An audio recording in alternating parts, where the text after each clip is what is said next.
All right, what's going on YouTube? How you all doing? How y'all doing? I'm excited. I've always wanted to make one of these videos.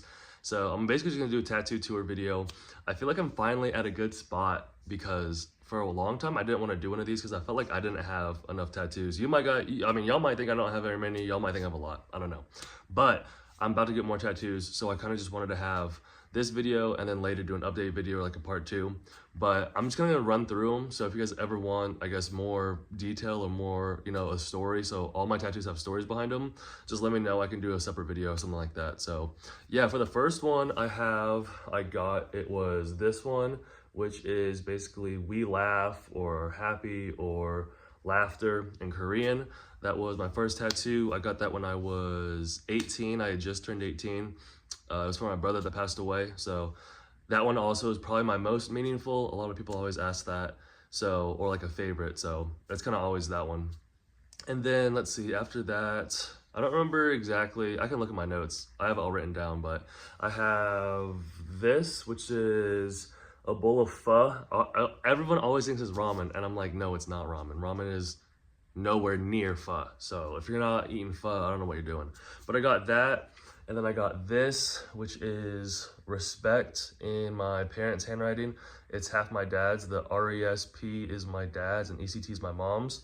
That's just something that they kind of ingrained in me growing up, and something that, just a lesson that they always wanted to instill and make sure that it was, apparent. So I just kind of have that there as a nod to them, and kind of just also a reminder to myself to try and be respectful to everyone. And then I also got this bad boy. Wait, hold on. I got this one, which is, you can kind of see it, my adoption date. So I didn't realize, but there's an adoption symbol or logo, which is this. It's like a heart and a triangle.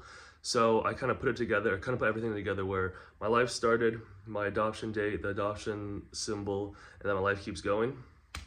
And then I got this one right here on my ankle. I got all of those together. That one is it's a Nike Dunk High, which was basically the first shoe that got me into shoes, and then kind of led to a big hobby interest for a long part of my life. And it also led me to a lot of business stuff, and it got me things that, I probably wouldn't have been able to get at that time when I was younger.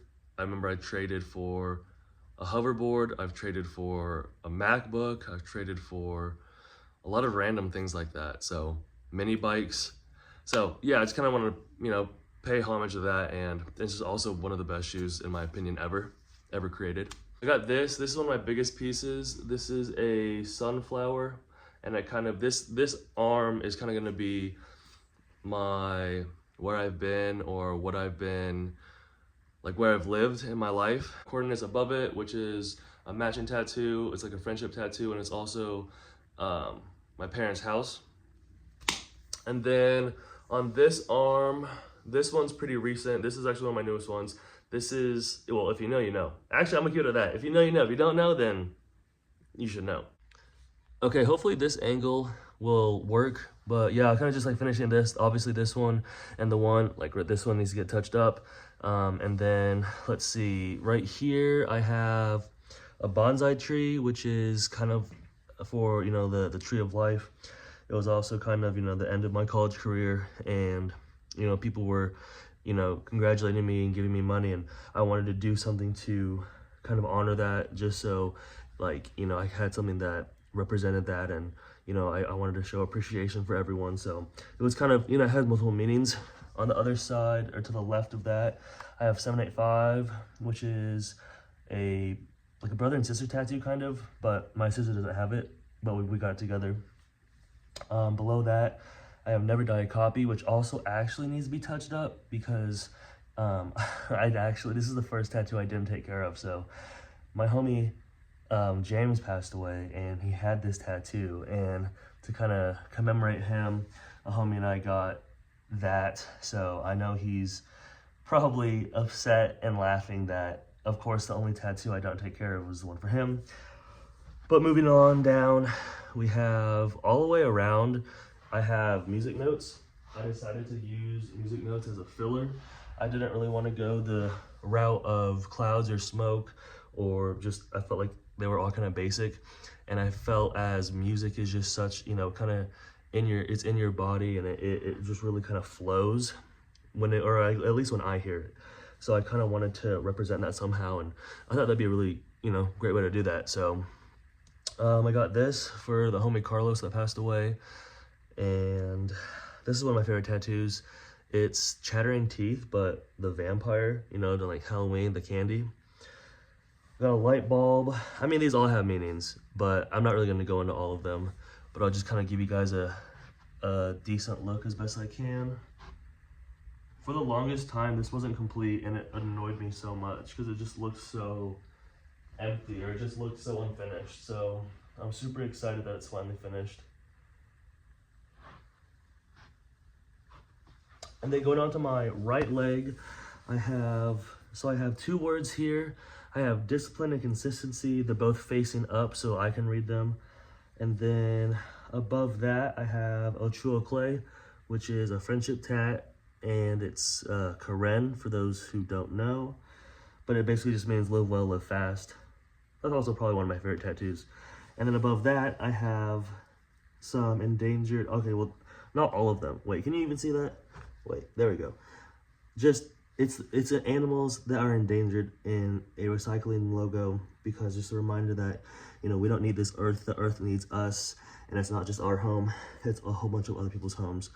And on the side, I have some hands, but this was actually, I actually had one cover up, which is this here. This was a cover up because this was this, but this was poorly done over here, and it was really bad, but I still wanted it.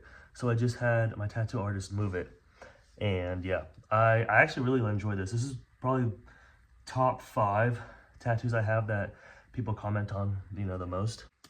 So that's probably gonna do it. Again, you know, I didn't go through all of them, but if you guys want more of in depth, I just kind of wanted to, you know, have a timestamp or have a way to look back and, you know, see what I had at this point. But I'm really excited. I'm about to get, I'd say, a decent amount of more ink, and also just, you know, bigger, there's a few things that are gonna be bigger pieces. But honestly, I wanna say too that all of my tattoos are from different tattoo artists, except for I had one guy pretty much finish my leg, I had a few on my leg, and then the person I'm going to next is gonna do a lot of pieces. So I kind of like going to different people just so we can, you know, show off their art and their skill. So whenever I go to a tattoo artist, I just kind of have an idea. You know, I might say, hey, I wanna get a house, but this is, you know, I want it to look like this, but you can kind of have your own touch to it and kind of, you know, put your own artistic style to it. So I really just kind of go in there and let them do their thing, just kind of have them have an idea of what I was wanting. And I think that's been awesome because it gives them a lot of creativity, and it really allows them to just showcase, you know, their styles and their tastes. So yeah, that's pretty much it. If you guys have any questions about tattoos or any questions about my tattoos or tattoo experiences, you know, honestly, just some big tips that I always try to go by is, you know, make sure you're hydrated, make sure you have food in your stomach, and you know, just communicate with your tattoo artist. If you need a break, or if you need to go to the bathroom, or if your leg falls asleep, you know, I've been there in all the situations. And yeah, also make sure you take care of your tattoos, because the first tattoo I got, he didn't tell me how to take care of it properly, and then it got infected, and then we touched it up while it was still healing, and that was by far the worst pain tattoo-wise. And then I know someone's probably gonna wonder, what's the worst tattoo I ever got? And it has to be right here on the inside of my elbow. My whole body was shaking. Yeah, that's it. Hope you're doing well. If you're doing swell, never watch this video. Good night, good morning, good afternoon, all that good jazz. Thank you for watching. I'll see y'all in the next one. Kind of just because. Peace and love. Peace and love. There it is.